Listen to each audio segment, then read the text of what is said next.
আসসালামু আলাইকুম। দেশ বিদেশ টিভি থেকে হুসেন বলছি। আমার চ্যানেলে সবাইকে স্বাগতম। স্বরাষ্ট্র উপদেষ্টা লেফটেন্যান্ট জেনারেল অবসরপ্রাপ্ত জাহাঙ্গীর আলম চৌধুরী তিনি হঠাৎ করে রাত ৩টায় সাংবাদিক ডেকে যে সাংবাদিক সম্মেলন করেছিলেন, সেখানে সবাই অবাক হয়েছিলেন যে রাতে ঘুম থেকে তুলে কি এমন জরুরি, তিনি কি পদত্যাগ করছেন কিনা, দেশের কোনো জরুরি অবস্থা কিনা। কিন্তু দেখা গেল কিছুই না, তিনি সেই পুরনো রেকর্ড, মানে সবকিছুর জন্য আওয়ামী লীগ দায়ী, সেগুলাই বলতেছিলেন। এখন দেশে ছিনতাই, খুন, ধর্ষণ, ডাকাতি অবাধে চলছে এবং জনজীবনে আতঙ্ক, এবং পুলিশ নিজেও আতঙ্কের মধ্যে আছে।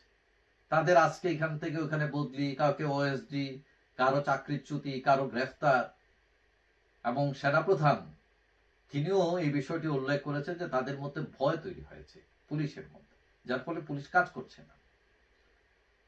এখন কোনো কিছুতে পুলিশ দিয়ে যদি কাজ না হয়, স্বরাষ্ট্র উপদেষ্টা কিভাবে তার ডিপার্টমেন্টকে পরিচালিত করবেন, মানুষকে নিরাপত্তা কিভাবে দিবেন? এখন তিনি আরেকটা ডায়লগ দিয়েছেন যে সন্ধ্যার পর টের পাবে। এখন সবাই খুব ভাবছিল যে সন্ধ্যার পর কি হয়, নিশ্চয়ই বড় কিছু হবে এবং পরবর্তীতে আমরা নিরাপদে ভাবে চলাফেরা করতে পারবো। কিন্তু পরে আমরা দেখলাম কি, যে সন্ধ্যার পর কি ঘটে। সন্ধ্যার পর যেটা দেখা গেল যে চট্টগ্রামের ডবল মোরিং থানায় বারেক বিল্ডিং এলাকায় ছিনতাইকারীরা উল্টু ছুরিকাঘাত করেছে দুই পুলিশকে।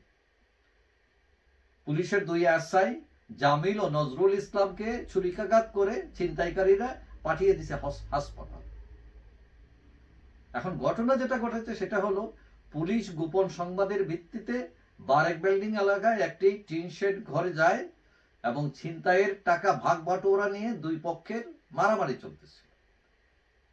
তখন পুলিশ তাদেরকে আটকের চেষ্টা করে এবং দুইজন এসআইকে ছুরিকাঘাত করে এই ছিনতাইকারীরা। অবশ্য পরে ৩জন ছিনতাইকারীকে গ্রেফতার করেছে তারা, এবং তাদের এই ছিনতাইকারীদের একজন এখন হাসপাতালে আছে পুলিশদের সাথেই, এবং এটা নিয়ে মামলা হয়েছে এবং উদ্ধার করা হয়েছে 2,12,000 টাকা। এখানে পুলিশের ভূমিকা প্রশংসনীয় যে তারা অ্যাকশন নিয়েছে। কথা হলো যে স্বরাষ্ট্র উপদেষ্টা বলেছিলেন সন্ধ্যার পর টের পাবে, যাদের উদ্দেশ্যে কথাগুলো বলেছিলেন উল্টো তারাই টের পাইয়ে দিচ্ছে পুলিশকে। মানে ছিনতাইকারীরা এত বেপরোয়া হয়ে উঠেছে যে তারা কাউকেই তোয়াক্কা করছে না। এখন তারা যদি পুলিশকেই ছুরিকাঘাত করে, তাহলে সাধারণ মানুষেরা যাবে কি? নিরস্ত্র মানুষেরা, যাদের হাতে কিছুই নাই। তো এখন সবাই ভয়ে আছে।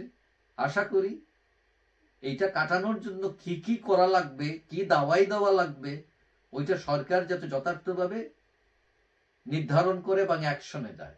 খালি মুখ সইজে শুকনো চিরাই তো পোষাবে না, দিতে হবে সেই রকম পদ্ধতি, সেই রকম একটা অ্যাকশন, যাতে মানুষজন ন্যূনতম নিরাপত্তায় চলতে পারে, বাচ্চা কাচ্চা স্কুলে যেতে পারে, সবাই যাতে ভয়ে আতঙ্কে না থাকে। যাই হোক, সবাই ভালো থাকবেন। আশা করি দেখা হবে অন্য কোনো ভিডিওতে, ইনশাআল্লাহ। আল্লাহ।